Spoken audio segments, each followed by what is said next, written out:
Bonjour à tous, je suis absolument ravi d'être avec vous ce matin et d'intégrer la grande famille des rencontres de l'avenir. Comme vous le savez, cette table ronde est consacrée au sujet de l'écologie. Vaste sujet, étonnamment absent de la campagne présidentielle jusqu'ici, ou en tout cas quand il est dans le débat public, il se résume souvent aux controverses sur le mix énergétique. Quelle place pour les énergies renouvelables, quelle place pour le nucléaire, comment se désintoxiquer des énergies carbonées. Eh bien nous, délibérément ce matin, nous allons essayer de nous distancier de ces sujets-là pour aborder l'écologie sous un angle plus historique, philosophique, questionner notre rapport au progrès, la place de l'homme, sa légitimité à sauvegarder la planète. C'est un beau programme, le tout en 50 minutes, messieurs, et j'aurais bien besoin de vous pour tout ça. Et je vous présente rapidement, autour de moi, tout au fond, à l'extrême droite, Olivier Babot. Olivier Babot est normalien. Il est professeur à l'Université de Bordeaux. Vous avez été la plume, Olivier, d'un ancien Premier ministre, d'un candidat à l'élection présidentielle également. Vous présidez le think tank Sapiens, qui réfléchit aux bouleversements provoqués par les nouvelles technologies sur l'économie et la société. Et votre dernier livre, paru en 2020, s'intitule « Le nouveau désordre numérique, comment le digital fait exploser les inégalités ». À côté de vous, au centre, Jean-Louis Thiriot. Vous êtes diplômé de Sciences Po, une formation d'historien, de juriste. Vous avez exercé pendant 20 ans dans un cabinet d'avocats avant d'embrasser la carrière politique. Vous avez été pendant 10 ans le maire d'une commune de Seine-et-Marne qui s'appelle Beauvoir. Et vous êtes depuis 2018 député LR de ces départements. Je ne résiste pas à l'envie de vous demander, LR tendance Ciotti ou Pécresse? Très clair, Pécresse. Bon. Si vous m'aviez répondu Bertrand, bon, bref, je n'insiste pas. Vous êtes un grand connaisseur de l'Allemagne. Vous avez écrit il y a quelques années un ouvrage sur la relation franco-allemande. Et votre dernier livre, paru en 2018, s'intitule « De Gaulle, le dernier réformateur ». Et puis, à côté de moi, Fergan Aziari. Et Fergan, vous êtes essayiste, consultant en politique publique. Vous êtes délégué général de l'Académie libre des sciences humaines et membre de la Société d'économie politique. Vous publiez régulièrement des textes dans le Figaro et dans les Échos. Pas encore dans l'Express, et je le regrette. Vous venez de sortir un essai qui nous plonge immédiatement dans le sujet, puisqu'il s'intitule « Les écologistes contre la modernité, le procès de Prométhée ». Et je vais commencer en vous posant une question, Fergan. Vous écrivez une phrase étonnante au début du livre. Vous dites que la protection de l'environnement est un produit de luxe. Qu'entendez-vous par là ? Alors, merci beaucoup pour cette introduction. Alors en effet, quand je dis que la protection de l'environnement est un produit de luxe, c'est qu'on est aujourd'hui à peu près tous d'accord pour remarquer que les mesures relatives à la protection de l'environnement sont généralement des mesures qui coûtent cher, qui sont davantage accessibles aux riches, aux pays riches. Et à partir de ce constat-là, il y a deux attitudes possibles. On peut se servir du constat que la protection de l'environnement est un produit de luxe pour dénigrer l'objectif de protéger l'environnement, comme on sait bien en France mépriser une forme de culture bourgeoise en véhiculant toutes sortes de clichés, on va dire, marxistes ou autres. Ou alors, on peut se servir du constat que la protection de l'environnement est un produit de luxe pour cesser justement d'opposer l'enrichissement, la croissance économique des peuples d'une part et la qualité de l'environnement d'autre part. Or, le problème, c'est qu'aujourd'hui, le débat sur les questions écologiques a complètement été préempté justement par cette opposition factice entre richesse d'une part et qualité de l'environnement, d'où un discours qui soutient que la seule manière de sauver la planète et d'assainir notre environnement, eh bien, serait finalement de renoncer à un certain niveau de vie, à un certain confort. Et on ne comprend pas d'où vient cette opposition entre richesse et qualité de l'environnement si on ne réalise pas, paradoxalement, que la spécificité de la pensée écologiste telle qu'elle émerge après la Seconde Guerre mondiale, la spécificité de ce courant de pensée ne réside absolument pas dans la sensibilité à la qualité de l'environnement. Je m'explique. Vous savez, je ne connais personne qui, dans l'histoire, se soit levé un matin en chantant les louanges de la pollution. C'est-à-dire que la sensibilité pour l'environnement est une préoccupation universelle, transpartisane, qui traverse les époques, les cultures, les civilisations. Je cite d'ailleurs dans l'ouvrage que vous avez eu la gentillesse de citer au début des témoignages de figures de l'Antiquité, des gens comme Horace, Sénèque, qui déjà à leur époque dénonçaient les fumées toxiques qui empoisonnaient l'atmosphère de Rome, qui souillaient l'atmosphère, qui défiguraient les bâtiments. Ce qu'on a d'ailleurs tendance à oublier, puisque les représentations artistiques modernes des temps prémodernes tendent toujours à nous dépeindre des scènes complètement immaculées. Donc on oublie que la pollution n'est pas une invention de la modernité, que ces problèmes ne sont pas nouveaux, leur dénonciation n'est pas nouvelle. Ce qui change fondamentalement avec l'écologie politique, c'est moins la sensibilité à la qualité de l'environnement que la manière de poser le diagnostic et d'envisager les solutions. C'est-à-dire que l'écologie politique, c'est d'abord et avant toute chose une critique de la société industrielle qui reprend à son compte tous les poncifs rousseauistes qui accablent la modernité. Le problème de cette nostalgie pré-industrielle, c'est qu'elle n'a aucun fondement historique ou géographique, puisque encore aujourd'hui, au XXIe siècle, il faut rappeler que la pollution tue bien plus dans les pays faiblement industrialisés, par exemple, que dans les nations développées, et qu'en ce sens, cette opposition entre richesse et environnement n'a strictement aucun sens. Oui, il existe d'ailleurs, et là je me tourne vers vous, Olivier Babot, pour rebondir là-dessus, il existe des éléments objectifs pour mesurer que le lien entre richesse et environnement est factice. Je pense aux indicateurs de performance environnementale. C'est la performance qui est environnementale. Quand on regarde ces indicateurs-là, on voit que le haut du classement est systématiquement occupé par des pays riches, ce qui tente à invalider le lien entre richesse et dégradation de l'environnement. Oui, merci beaucoup de votre invitation. J'ai chaque année beaucoup de plaisir à revenir ici à Saint-Raphaël. Oui, ce qui est troublant, parce qu'on ne le dit pas assez ou parce qu'on n'en a pas l'impression quand on regarde les discours, c'est que les pays les plus riches sont ceux qui ont les moyens en fait d'être les plus vertueux écologiquement. Et évidemment, c'est pas du tout ce qui ressort des discours. Les fleuves de plastique, ils viennent de Manille, hein, par exemple. Hein, ils viennent pas de Paris. Et ça coûte cher en fait d'être écologiste aujourd'hui, d'être écologique. Et je crois que il faut toujours revenir un peu à l'étymologie. Écologie et économie, en fait, c'est la même chose, c'est très proche. Hein. Loikos en grec, c'est quoi? C'est la maison, c'est l'ensemble de mes possessions. Donc l'économie, c'est la science de la gestion de la maison. L'écologie, c'est le discours autour de la maison, c'est-à-dire de la planète vue comme une maison. Et d'ailleurs, en économie, on montre bien que ce qu'on gâche, c'est ce sur quoi il n'y a pas de droit de propriété, justement. À partir du moment où vous avez un droit de propriété, vous allez faire attention. Si c'est votre champ, vous allez mieux le cultiver, vous allez l'entretenir. Eh bien, c'est exactement le problème de l'écologie. C'est ce qu'on appelle, vous savez, de ce terme peut-être un peu barbare, les externalités. Les externalités, elles sont négatives quand il s'agit d'une pollution. Et tout l'enjeu aujourd'hui des mécanismes écologiques, réels et non pas écologistes d'ailleurs justement, c'est de mettre en place des mécanismes pour internaliser ces externalités, c'est-à-dire créer des droits de propriété. Et l'exemple que vous connaissez le mieux, c'est évidemment le carbone. Le jour où le carbone devient un bien grâce à un marché, on va pouvoir se l'échanger, il va avoir un coût, et donc on va avoir intérêt à investir pour en minimiser la production. Et donc la solution, finalement, elle passe par le marché, par le droit de propriété. L'écologie, non seulement n'est pas le contraire de l'économie, mais en fait, c'est la même chose. Voilà. Jean-Louis Thiriot, vous êtes parfaitement raccord, puisque vous considérez que l'écologie sociale de marché est le nouveau paradigme du XXIe siècle. Dans cette expression, les trois éléments ont un sens. Hein.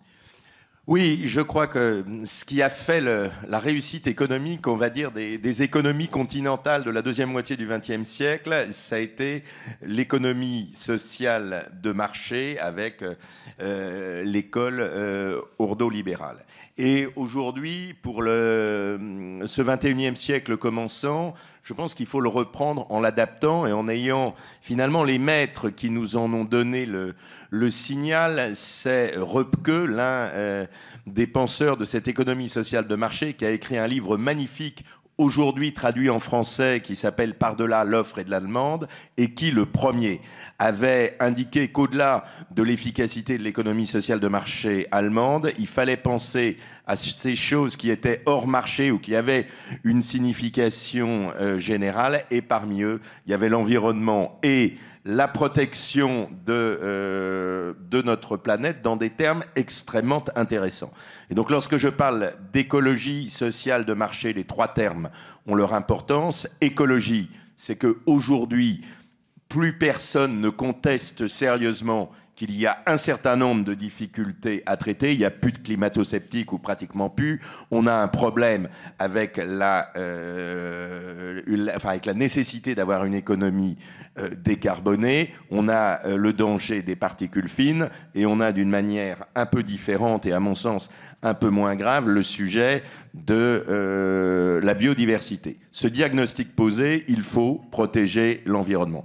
Ça ne peut être fait qu'à condition, dans nos pays riches ou à l'échelon international, et là je rejoins ce luxe de pays riches, ça ne peut pas être fait en sacrifiant définitivement les plus pauvres de chez nous. On l'a vu avec la taxe sur le gasoil, et donc ça doit être fait dans des conditions qui permettent à chacun d'en profiter. De marché, mais évidemment, parce qu'on sait bien que la seule manière qu'on a d'avoir de l'innovation, d'avoir de la création et des solutions qu'on ne connaît pas aujourd'hui, c'est l'entreprise. Et qu'est-ce qui permet de créer un marché de l'écologie? C'est de donner un prix. Donner un prix, et c'est ce que vous disiez, aux externalités positives et aux externalités négatives, et c'est aussi respecter la neutralité technologique qui permet de développer des solutions innovantes. Le rôle de la puissance publique, le rôle de l'État,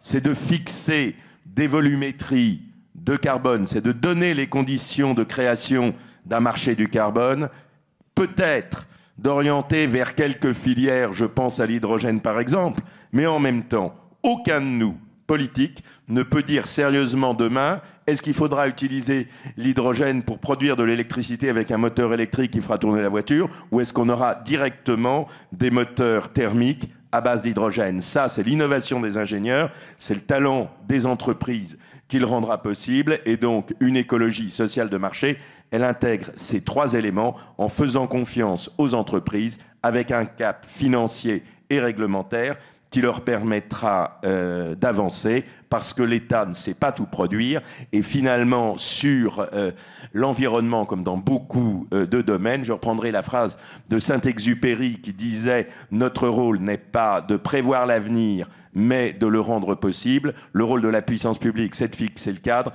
et ce sont les entreprises qui le rendront possible. » Si on creuse l'idée selon laquelle plus un pays riche est riche, plus il a de moyens, plus il est armé pour lutter contre la pollution, contre le réchauffement climatique, est-ce que l'objectif numéro un d'un mouvement écologiste ne devrait pas être de lutter contre la pauvreté, en tout cas de veiller à ce que les pays pauvres aient accès à plus de technologies, plus de croissance pour répondre à ces défis? Et là, on est très loin d'une logique de décroissance. Fergan. Oui, vous avez tout à fait raison. Il y a dans les mouvances écologistes une contradiction à faire de la décroissance une fin en soi. C'est-à-dire que beaucoup font de la décroissance une fin en soi, ce qui revient en fait à oublier les raisons véritables pour lesquelles on lutte contre le changement climatique. Alors rappelons-les un instant si vous le voulez bien. Pourquoi luttons-nous contre le changement climatique ? Jusqu'à preuve du contraire, ce n'est pas pour faire plaisir à Gaïa. Si on lutte contre le changement climatique, c'est bien parce que ce phénomène, s'il n'est pas maîtrisé, nous expose à des risques potentiellement insupportables sur le plan économique, sur le plan sanitaire, déstabilisation des systèmes agricoles, pathologies liées à la chaleur, montée des eaux, etc. Enfin, tout ça, vous connaissez. Autrement dit, si on lutte contre le changement climatique, c'est bien pour des considérations bassement matérielles. Et donc, il s'ensuit qu'une politique environnementale cohérente, c'est bien celle qui permet aux êtres humains de bénéficier du niveau de vie le plus élevé possible dans leur habitat en toute sûreté. Et c'est la raison pour laquelle, me semble-t-il, nous devrions tous considérer la voie du progrès technique comme une voie préférable à celle de la décroissance. Alors maintenant, la question qui se pose, c'est d'accord, c'est préférable, mais est-ce crédible, est-ce possible? Peut-on vraiment découpler, comme on dit, le niveau de vie des émissions de gaz à effet de serre, et cette croissance économique permettra-t-elle vraiment de résoudre l'équation climatique? En fait, il y a plein de données aujourd'hui qui nous montrent que c'est déjà partiellement le cas et que nous avons plein d'indices qui nous permettent en effet d'envisager que la croissance économique demeure la voie la plus crédible. Je prends juste deux exemples. En matière d'adaptation contre le changement climatique, on sait aujourd'hui, les données nous le montrent, que la résilience et que la résistance des sociétés humaines face aux aléas naturels augmente avec le développement économique et industriel. C'est-à-dire que lorsque vous vous appelez Israël, que vous avez les moyens de dessaler l'eau de mer, que vous avez les moyens de mettre en place des systèmes d'irrigation développés, que vous recourez à des pratiques agronomiques avancées avec une sélection variétale de plantes, résistance au stress hydrique, etc. Eh bien, vous êtes beaucoup moins vulnérable aux épisodes de sécheresse que lorsque vous appelez Madagascar. Quand vous vous appelez les Pays-Bas, que vous avez les moyens de mettre en place des systèmes de protection côtière ultra sophistiqués, des digues très innovantes, aménager des polders pour gagner des terres fertiles sur les mers, mettre en place des systèmes de drainage des eaux, eh bien vous êtes beaucoup moins vulnérable à la montée des eaux et aux inondations que lorsque vous vous appelez le Bangladesh. Donc l'une des réponses au changement climatique, ce n'est pas la seule, mais c'est de nous assurer que ces gains en résilience devancent sans cesse l'émergence des nouveaux risques, ce qui implique de ne pas renoncer au développement économique, étant entendu que ce développement économique au XXIe siècle devra prendre une forme radicalement différente du décollage industriel qu'on a connu au XIXe et au XXe siècle, d'où la nécessité d'insister sur le développement d'énergies décarbonées qui permettent ce découplage entre niveau de vie et émissions de gaz à effet de serre. Mais encore une fois, ce découplage, comme l'a dit Nicolas Bouzou tout à l'heure, il est déjà partiellement réalisé dans certaines régions. Un exemple, et je m'arrête là. Aujourd'hui, un Français, par exemple, émet beaucoup moins de CO2 qu'un Mongol, pas parce que le Mongol serait plus riche que le Français, pas parce que le Mongol consommerait plus d'énergie que le Français, absolument pas, nous consommons bien plus d'énergie que le Mongol, mais quand vous êtes un pays riche comme la France et qu'une grande partie de votre mix électrique, c'est le nucléaire, eh bien, et que vous avez des procédés industriels bien plus efficients, eh bien, vous avez la capacité de réduire vos émissions de gaz à effet de serre de manière beaucoup plus puissante qu'un Mongol qui dépend exclusivement du charbon et du bois. Donc vous voyez bien que la variable technologique, ici, elle est décisive, et c'est là le paradoxe en fait, des mouvements écologistes actuels, puisque ceux qui se réclament et qui professent un alarmisme climatique parfois outrancier sont aussi ceux qui mènent une guerre intense contre les solutions technologiques les plus crédibles face au défi, le défi qui est le nôtre, ce qui pose, à mon avis, la question aussi de leur sincérité. On y reviendra, mais je voudrais, Olivier Babot, vous faire réagir sur le présupposé qui se cache derrière la démarche décroissantiste. Ce présupposé, c'est que tout ce qui nous a précédé, toute l'ère moderne, a été néfaste à l'environnement et a entraîné des dégâts irréversibles sur la planète. Que dit l'histoire quand on se retourne des plusieurs siècles en arrière? Est-ce qu'on peut valider ou pas cette vision des choses? Je crois que vous mettez vraiment le doigt sur le problème essentiel qui nous empêche aujourd'hui de penser l'écologie de façon saine. Alors, comme le suggère le livre de Fergan dans son sous-titre, le but des écologistes, c'est de réenchaîner Prométhée. C'est-à-dire que foncièrement, ils sont à l'opposé du projet civilisationnel que les Grecs, à travers leur mythe, avaient très très bien montré. Prométhée est celui qui a apporté la première technologie. Techné, ça veut dire quoi? Ça veut dire, c'est l'idée d'instrument, d'outil, ça veut dire une action efficace. Et comme vous savez, hein, comme dit le mythe, voilà, les êtres humains n'avaient pas grand-chose. On avait tout donné aux animaux, la force, les crocs, la puissance, la vitesse. Et il ne restait rien du tout. La seule chose qu'on nous a donnée, alors c'est d'abord l'intelligence, et puis ensuite c'est cette chose extraordinaire qui est le feu. Et vous savez on sait qu'historiquement, le feu nous a en effet complètement transformés. La technologie nous a transformés. Le feu nous permet en particulier de développer notre cerveau, nous a permis de développer notre cerveau, de pouvoir ingérer plus facilement plus de calories, d'enlever une partie des maladies d'ailleurs dans notre nourriture. Et ça nous permet d'avoir un cerveau qui fait 2% de notre poids, mais qui fait 20% de la consommation d'énergie. On n'aurait pas le cerveau qu'on a aujourd'hui si on n'avait pas réussi il y a 400 000 ans à domestiquer le feu. Puis il y a plein d'autres technologies, comme les vêtements par exemple, qui nous ont permis d'habiter la Terre. Bon. La vision qu'on a est une vision en fait d'espèce de rousseauisme simplifié, où on pourrait dire une vision pathologique du romantisme. C'est l'idée que la nature est formidable, que la nature est forcément bonne. Alors si on fait un petit peu recul sur l'histoire humaine, Jean-Sébastien Bach, il a perdu ses 2 parents avant l'âge de 9 ans, il a été élevé par son grand frère, il a vu mourir sa première femme, il a vu mourir 9 de ses 20 enfants. Bon, 18e siècle. C'était assez banal, 25 ans de moyenne de vie au 18e siècle. Abraham Lincoln, au 19e siècle, il a eu 4 fils, il y en a un seul qui a survécu, et finalement il n'a aucun descendant direct. Parce qu'à l'époque, bah oui, tu mourais, on disait, comme dans les campagnes, on disait il faut 2 enfants pour faire un homme. Et on oublie on oublie que même les trucs qui sont censés être hyper bio et naturels aujourd'hui, en fait, sont le fruit de la sélection humaine. Il n'y a pas de fruits que vous avez dans les étals qui existent qui existait de façon naturelle. C'est le fruit d'une sélection sur des milliers d'années de l'être humain qui font qu'on a des bananes comestibles ou des pommes, etc. Tout ça, c'est le fruit d'une sélection tout à fait volontaire. Il n'y a pas de chiens non plus, comme vous le savez, naturels. Les chiens sont des loups qui ont été sélectionnés par l'homme et on a créé les races. De la même façon, l'image un petit peu habituelle d'une nature avec un petit ruisseau, une jolie plaine et puis au loin une forêt, ça, c'est l'image du paysage qui a été transformé par les hommes depuis des milliers d'années. Voilà. Et donc, il faut prendre conscience du fait qu'en réalité, l'homme, depuis toujours, se bat contre une nature qui n'est pas bonne. Non, elle n'est pas bonne. Mon fils a fait une péritonite en juin dernier, mon fils de 7 ans. Bon. Vous savez, le taux de survie de la péritonite avant 1880, c'est 0%. Hein, on ne savait pas faire. Voilà, l'appendice, on ne savait pas trop faire. Donc moi, je suis ravi de vivre au XXIe siècle et la nature n'a rien d'extraordinaire. D'ailleurs, on passe notre temps à lutter contre elle. Je vois beaucoup de gens qui ont des lunettes ici. Hein, s'ils respectaient tellement la nature, eh ben, ils continueraient à voir flou. Non, en réalité, le projet humain, depuis le début, c'est... Alors non pas, vous savez, on traduit très mal Darwin. Hein, quand il écrit « Survival of the fittest », on a mal compris. Fit, on l'a pris comme « to be fit », c'est être en forme. L'idée des plus forts. Non, absolument pas. « Survival of the fittest », c'est-à-dire ceux qui sont les mieux adaptés. Et c'est ce qu'on sait faire de mieux depuis le début, et c'est ce qu'on va faire aussi avec le changement climatique, parce qu'en effet, le vrai problème du changement climatique, c'est les pays pauvres, ceux qui sont dans des zones inondables, ceux qui n'ont pas les moyens de s'adapter. Les pays riches, ils vont pouvoir arriver à s'adapter à ce changement. C'est donc pourquoi ce changement, il fait que plus que jamais, la nécessité de répandre les bienfaits de la croissance se fait sentir pour tous. Voilà. Jean-Louis Thiriot, vous êtes sur la même ligne ? Oui, je crois que l'écologie militante, l'écologie politique, je ne parle pas évidemment de l'écologie comme science. Aujourd'hui, c'est d'abord un anti-humanisme et un marxisme de substitution.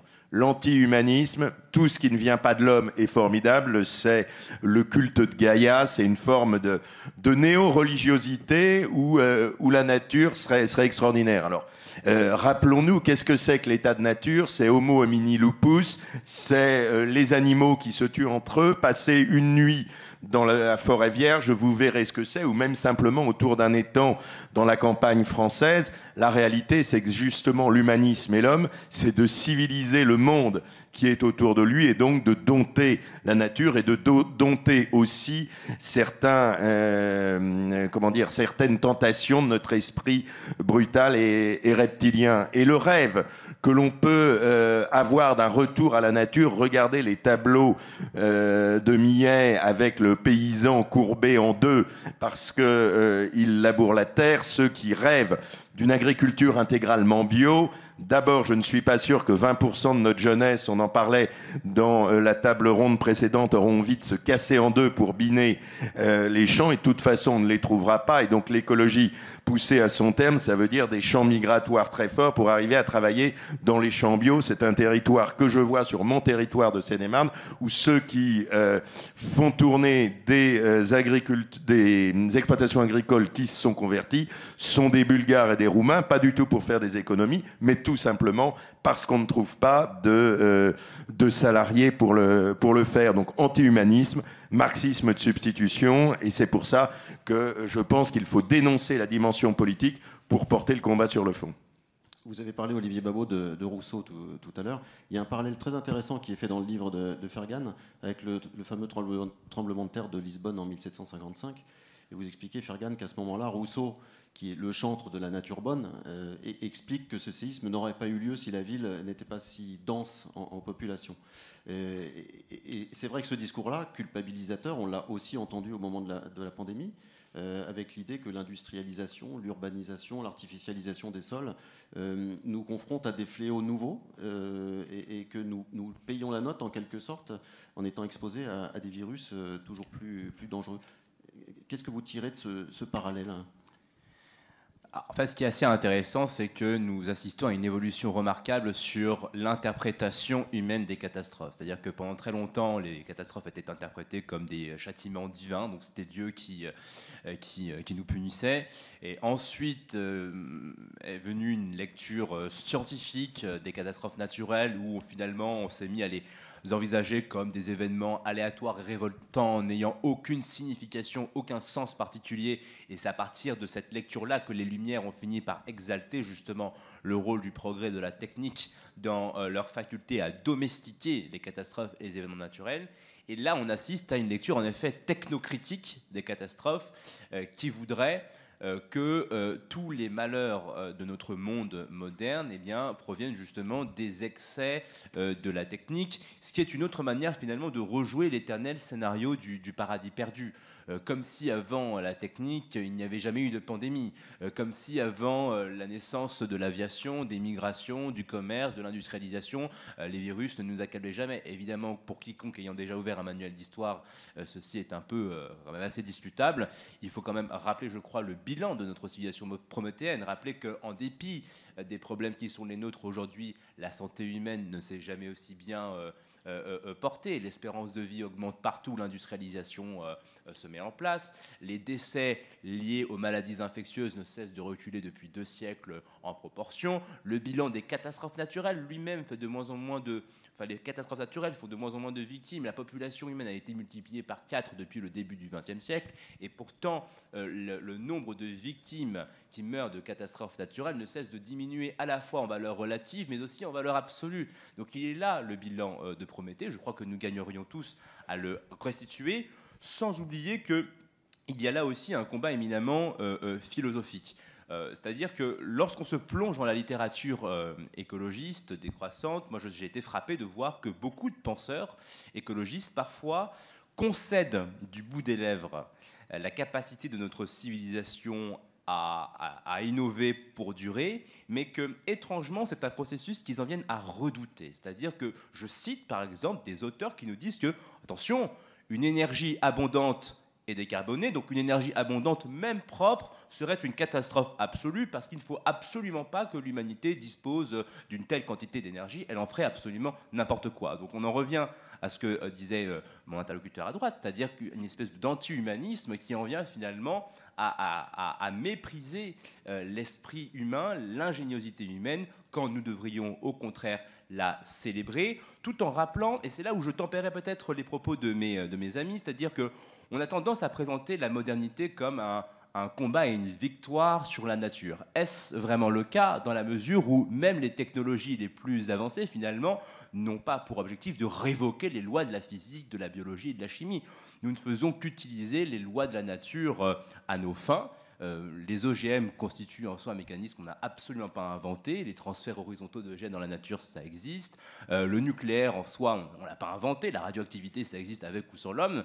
Donc il y a ce paradoxe chez les écologistes qui consiste à dénoncer en effet une modernité qui instituerait un combat stérile entre la culture et la nature, tout en perpétuant ce combat, c'est-à-dire tout en vénérant finalement tous les processus sauvages, tout en dénigrant les processus artificiels, alors même que si on estime en effet que l'homme fait partie de la nature, que la technique est un prolongement de la nature, eh bien il n'y a pas lieu de jeter la suspicion a priori sur ces processus, ce qui ne veut pas dire qu'on doit faire tout et n'importe quoi avec notre environnement. Simplement, pour les évaluer, il faut revenir à des critères purement humains. Qu'est-ce qui est utile ?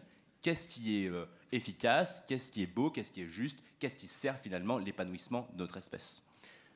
Attardons-nous, si vous voulez bien, sur les solutions. Vous avez évoqué rapidement, Fergan, le nucléaire, qui est une quasi-obsession pour le camp écologiste, le rejet du nucléaire. Mais en dehors du nucléaire, qu'est-ce qu'il est possible d'imaginer aujourd'hui en termes d'innovation technologique pour résoudre l'équation climatique et les défis qui sont devant nous? Alors c'est évidemment le Graal des questions actuelles. Alors peut-être juste pour rajouter une chose, je me souviens avoir entendu, je suis à peu près sûr d'avoir lu quelque part qu'au moment de la pandémie, parmi toutes les voix qui se sont élevées, je crois que Nicolas Hulot avait expliqué que c'était un avertissement de la nature. Un ultimatum, ouais. Un ultimatum. Je crois que maintenant, il va être beaucoup plus attentif aux avertissements de la justice, vraisemblablement. Oui, on a compris que ça n'était pas un peu moins de temps, en tout cas. Mais quand, vous savez, au XIVe siècle, la grande peste a tué à peu près 30 à 40% des Européens, 50% dans les villes, jusqu'à 80% à Florence. À l'époque, on ne peut pas dire que c'était la société industrielle. C'était juste la puce du rat, en fait, qui passait ces maladies. Et on a mis 600 ans à trouver une solution. Alors que pour le Covid, en quelques jours, on a réussi à en connaître exactement la composition génétique, et en quelques mois à faire un vaccin. Et maintenant, on a même les antiviraux. Donc c'est extraordinaire. Il faut saluer quand même le progrès qu'on a de ce point de vue-là. Alors, si le nucléaire, au sens de la fission, est mis de côté, mais je crois évidemment, comme Fergan, c'est fait partie des solutions immédiates, puisque ce sont des technologies qu'on maîtrise, il y a évidemment l'idée de la fusion. Bon. Récemment, je faisais une conférence, j'organisais avec Sapiens une conférence à Sciences Po, et on avait fait venir quelqu'un pour nous parler de l'avenir de la fusion, et il nous expliquait bien que la question pour les scientifiques, c'était pas si on y arrive, c'est la question, c'est quand. Voilà. Quand est-ce qu'on va maîtriser cette technologie qui nous promet, c'est assez extraordinaire, une énergie quasiment infinie, renouvelable et propre, parce qu'elle est beaucoup moins créatrice de radioactivité. Donc ça, c'est peut-être pas avant 50 ans, peut-être un petit peu plus. Mais on va y arriver. C'est-à-dire qu'à terme, on aura en effet cette énergie extraordinaire. Et c'est vrai que l'énergie, parfois mes étudiants en économie, je commence par leur enseigner ça, l'énergie, c'est le problème essentiel en fait. L'économie, c'est la science des biens rares, et le truc le plus rare en fait, c'est l'énergie. On a pour l'instant énormément pioché dans les réserves de la société depuis le 19e siècle, de la Terre depuis le 19e siècle, à travers les hydrocarbures. C'est extrêmement puissant. On a utilisé en fait les sédiments d'organismes vivants, parce que c'est ça le pétrole en fait, depuis des millions et même des milliards d'années. Bon, il y a un moment donné, et de toute façon il n'y en aura plus, et puis surtout ça pollue, il faut trouver d'autres moyens. Mais si vous avez de l'énergie à profusion, vous pouvez par exemple effectivement enlever le sel de l'eau, ce qui aujourd'hui est très coûteux en énergie. C'est possible, c'est juste très coûteux en énergie. Et quand vous pouvez enlever le sel de l'eau, vous réglez le problème de la faim dans le monde. Vous pouvez irriguer partout, vous pouvez arriver à nourrir de plus en plus de gens. Donc cette énergie disponible, c'est évidemment le plus important.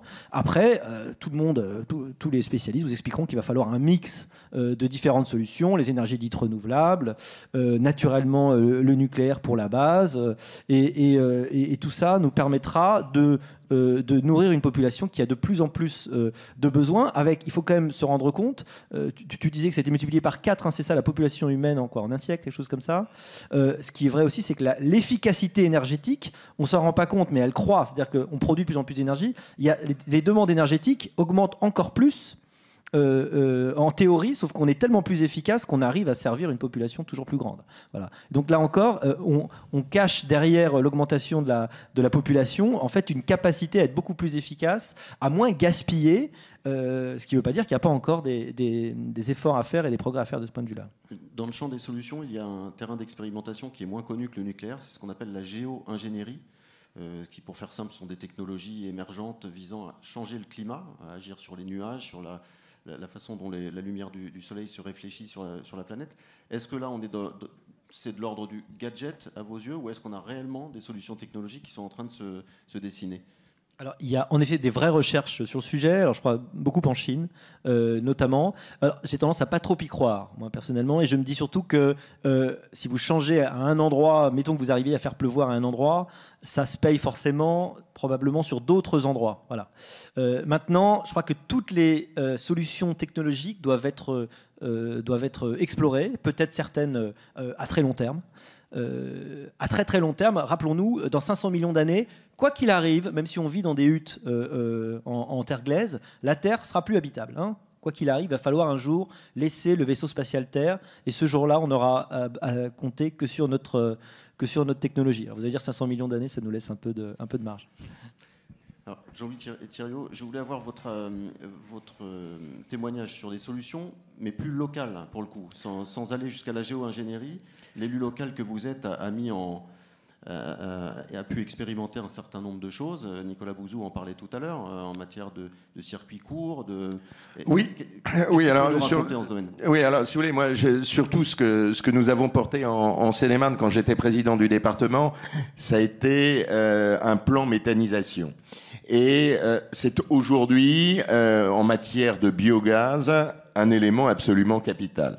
Quand je dis c'est un élément capital, c'est à la fois de la production de méthane à partir soit de paille, soit d'effluents d'élevage. C'est-à-dire la France, et de ce point de vue-là, on a une excellente réglementation, on n'autorise qu'à la marge la production de plantes pour alimenter les méthaniseurs. Ces plantes, elles captent du carbone quand elles sont en train de pousser.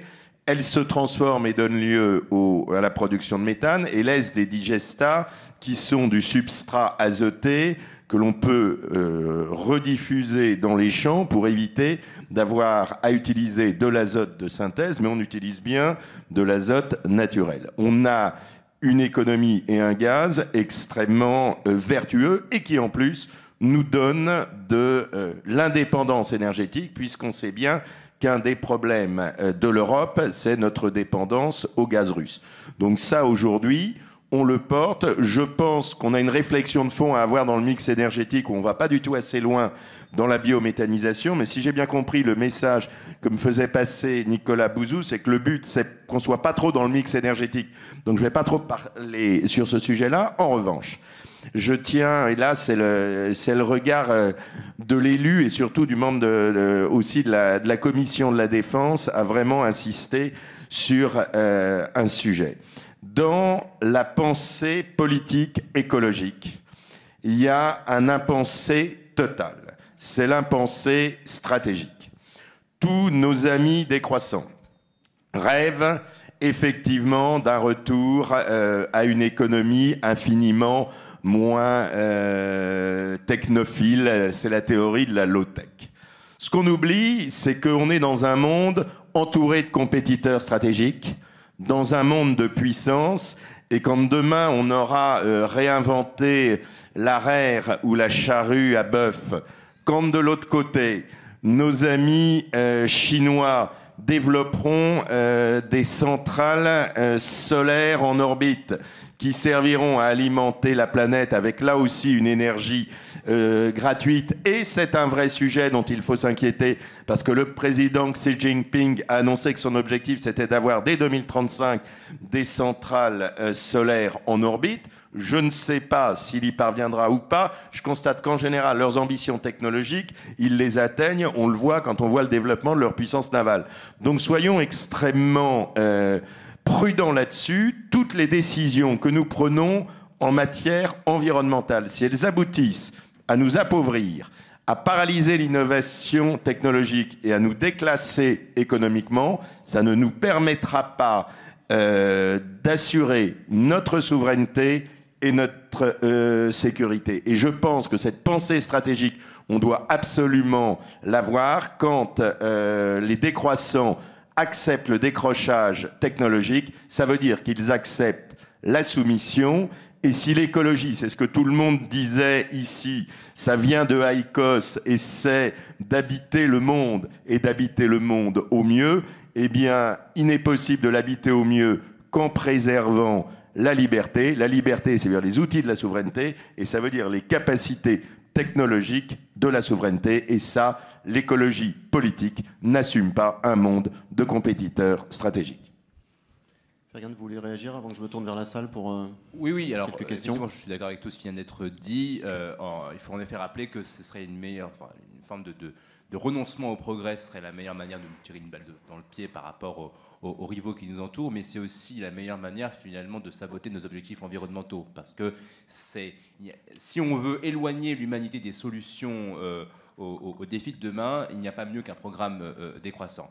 Tout à l'heure, on a parlé de l'énergie. Je voudrais juste un petit dernier mot sur l'énergie nucléaire, parce que je pense qu'on n'insiste pas assez là-dessus dans le débat public.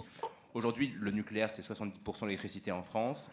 Mais il faut essayer d'élargir la focale et se placer dans un référentiel mondial. C'est 10% de l'électricité mondiale et c'est moins de 5% de la consommation totale d'énergie. Donc ce sont des chiffres qui ne sont pas bons, mais il y a une bonne nouvelle derrière ces chiffres pas bons, c'est que rien que sur cet aspect-là, il y a là un levier potentiel de décarbonation énorme à l'échelle mondiale, d'où l'impératif pour les pays riches, même si j'aime pas vraiment jouer l'éternel scénario du fardeau de l'homme blanc, mais enfin, nous avons quand même une avance technologique et scientifique qui nous met en position de reconstituer une filière nucléaire exportatrice, conquérante, compétitive, capable de frapper à la porte de toutes les régions du monde, désireuses de se délivrer simultanément de la pauvreté des énergies fossiles. L'idéal que nous devrions porter, c'est celui-ci, mais ça implique de répondre à une question philosophique qui, là encore, n'est pas vraiment tranchée dans le débat public. Est-ce que, oui ou non, Homo sapiens est-il encore légitime à sauvegarder son habitat en poursuivant sa quête de prospérité amorcée il y a 2 siècles?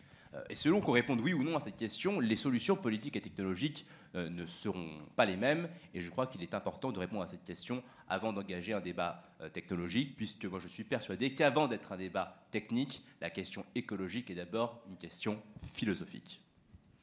Alors nous avons 10 minutes devant nous pour répondre à vos questions, si vous en avez. N'hésitez pas. Oui, j'ai une question concernant l'écologie produit de luxe.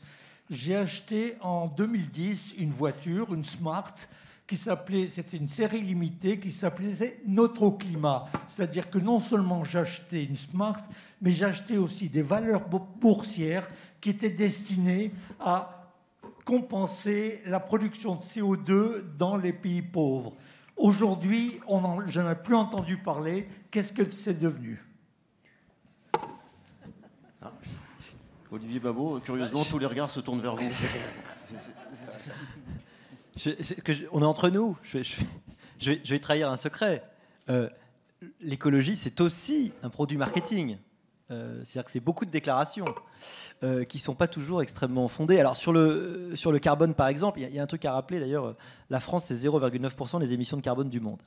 Ça veut dire que même si on faisait un immense harakiri collectif, en se disant c'est meilleur pour la planète, vous savez que 0,9%, en fait, c'est l'augmentation chaque année des productions de la Chine.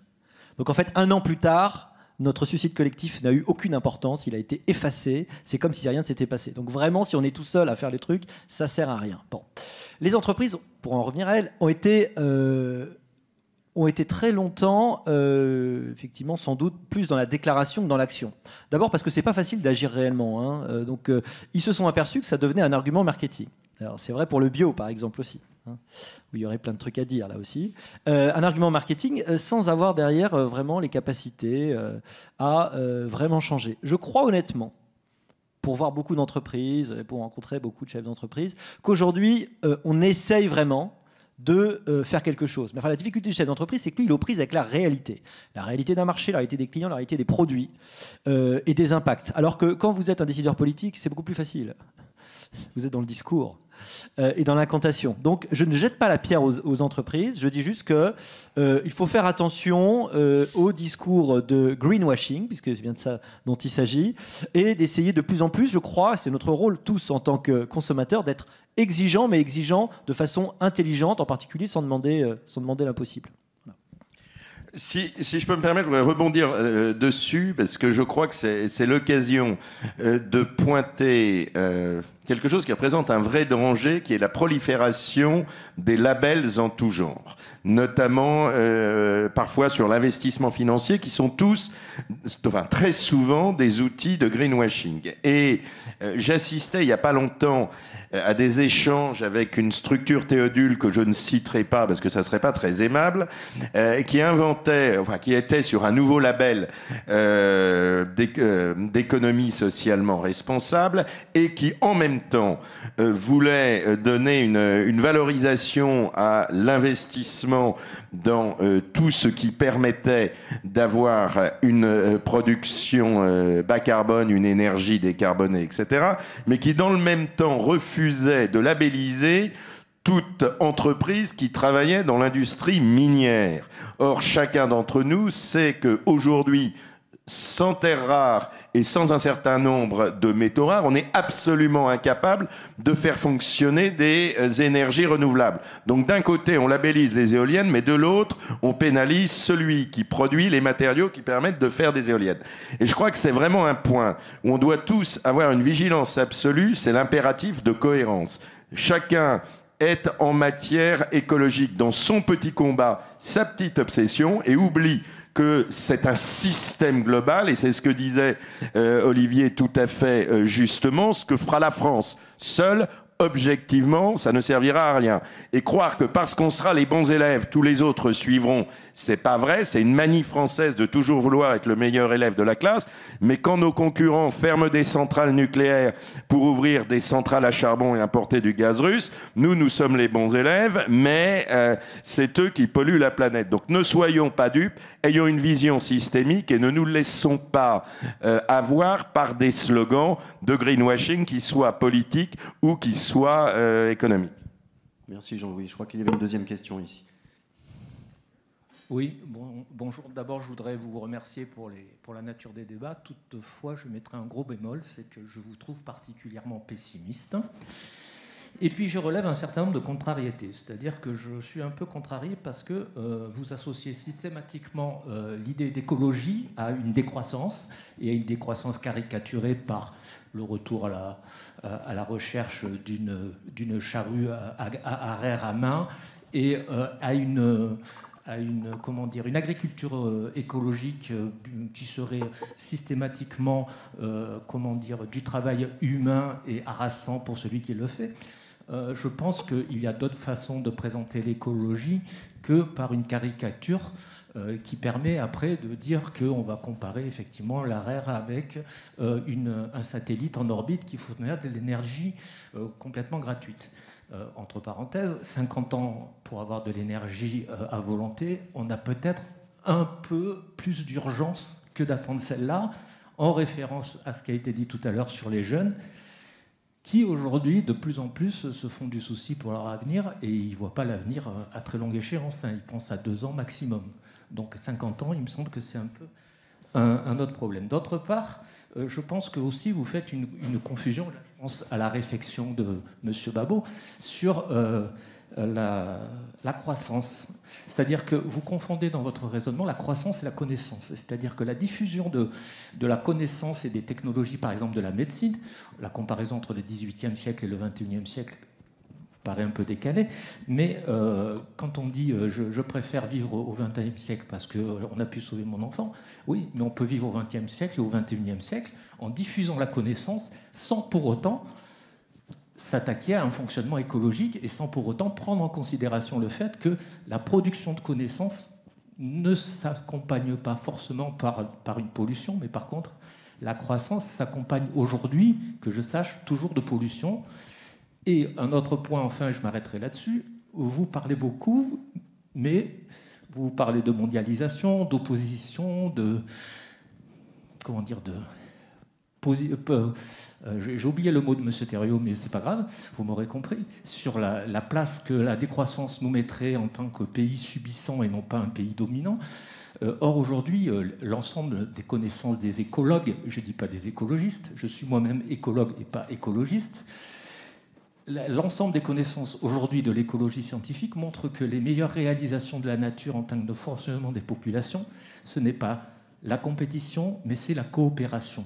Or, aujourd'hui, comment voyez-vous, vous, un avenir, puisqu'on est là pour ça, un avenir où la collaboration permettrait d'avoir un développement qui respecte l'écologie d'une part, et qui prenne en considération le fait qu'on exporte nos déchets, on exporte nos pollutions, et qu'effectivement, les pays en voie de développement, ils ont droit à ça, et nous, donc, on peut faire effectivement des sociétés tout à fait protégeant leur population au détriment d'autres. Merci. Merci, monsieur. Jean-Louis, Je vous sens chaud, Jean-Louis. Oui, moi je voulais répondre simplement sur deux choses. Sur l'agriculture, évidemment, sur l'ARER, c'était une caricature, mais vous regarderez certains tweets de Madame Rousseau pour la candidature à Europe Écologie Les Verts, et honnêtement, on était très près de ce que je décrivais. Après, bien évidemment, en termes d'agriculture et d'écologie, on a des solutions cohérentes, compatibles avec à la fois la production nécessaire, je rappelle, pour éviter les famines et éviter d'avoir des gens courbés en deux pour ramasser les pommes de terre. Je pense à des choses formidables comme l'agriculture sous couvert, l'agriculture de conservation, l'utilisation de ces plantes intermédiaires qui assurent une fumure naturelle du sol. Il y a des choses tout à fait remarquables. Tout n'est évidemment pas à jeter avec l'eau du bain, c'est évident. Mais là, je me situais à un niveau supra et philosophique et pas à la pratique même au quotidien. Sur le deuxième point, et là sur lequel je ne suis pas du tout d'accord avec vous, c'est que vous nous dites que l'enjeu c'est d'aller vers une société de coopération et que le fait que je parle de compétiteurs stratégiques, finalement, ça veut dire qu'on ne coopère pas et c'est tout à fait dommage. Mais vous savez, pour coopérer, pour travailler ensemble, il faut être deux. La paix, ça se fait à deux. Ça se fait à deux. Quand vous voyez l'évolution de la conflictualité depuis 10 ans ou 15 ans. Quand vous voyez la Chine qui produit tous les ans l'équivalent, enfin en 4 ans, l'équivalent de la marine de guerre française. Quand vous voyez de l'autre côté de nos côtes un pays comme l'Algérie avec la pauvreté qu'elle connaît, qui augmente de 130% ses dépenses militaires, eh bien, je constate que nous sommes dans un monde à la conflictualité accrue, que c'est aussi une urgence et qu'on doit y répondre. Alors, dans un monde idéal, vous avez raison. Hélas, nous sommes dans le monde réel et ce monde-là, il est violent, il est celui de la confrontation et il est celui d'une compétition stratégique qui va de plus en plus dans une compétition-contestation dont notre rôle à nous politiques, c'est d'éviter que ça ne tourne à l'affrontement. Olivier, je vous laisse répondre et conclure très rapidement. Très rapidement. Bouzou va monter sur scène. Alors, j'ai pas compris la deuxième question, mais je crois que j'ai compris la première et la troisième. Bon. Sur la première, notre vrai problème, et je crois que vous le signalez, c'est qu'on oppose chez nous et qu'on a aujourd'hui une opposition entre ce qu'on peut appeler l'écologie et l'écologisme, c'est-à-dire la forme politique de l'écologie, qui est en fait effectivement une sorte de réactivation du projet anticapitaliste et anticonsumériste d'une autre façon, avec en fait plein d'agendas cachés. Bon. Et donc le vrai problème, c'est qu'on n'est même pas caricaturaux dans ce qu'on dit, parce que c'est les déclarations des autres qui le sont. Il faut que vous alliez les voir, expliquant qu'on va créer des millions d'emplois en envoyant les gens au champ à la façon Mao pour la Révolution. Donc franchement, il faut regarder ce que les gens disent et ce qui se passe dans les médias avec une complaisance incroyable. Et donc non, on n'est pas caricaturaux du tout, au contraire, je pense qu'on est même plutôt en dessous de la vérité. Et la deuxième chose, sur la coopération, je suis désolé de vouloir briser votre rêve angélique, mais non, malheureusement, toute la biologie évolutionniste montre que nous sommes le fruit à la fois de la compétition et de la coopération. Il y a à la fois la sélection sur la survie et la sélection sexuelle extrêmement sérieuse et terrible, qui fait que vous êtes tous dans cette salle aujourd'hui les gagnants de ce grand concours. Et donc il y a à la fois de la capacité à chasser pour avoir des grands gibiers ensemble, et on n'existe que les uns par rapport aux autres, mais il y a un moment donné où il y a une compétition pour passer son propre ADN, et je peux vous dire que toutes les recherches montrent qu'elle est assez efficace et terrible. Donc arrêtons avec cet angélisme stupide de dire oh là là, on est tous solidaires. C'est pas vrai, on est solidaires. Il y a plein de moments où on est en compétition, c'est très sérieux. Donc la compétition entre les pays et les jeux de pouvoir, c'est pas une blague, et si on l'ignore, eh bien, malheureusement, on l'apprendra à nos dépens le jour où nous serons vassalisés, comme en fait c'est d'ailleurs probablement bien parti pour l'être. Voilà. Désolé pour la conclusion qui n'est pas très optimiste. Voilà. Merci à tous les trois. Nous allons passer le relais à Jean-Pierre Clamadieu et Nicolas Bouzou qui vont nous parler de l'avenir de l'énergie. Merci beaucoup.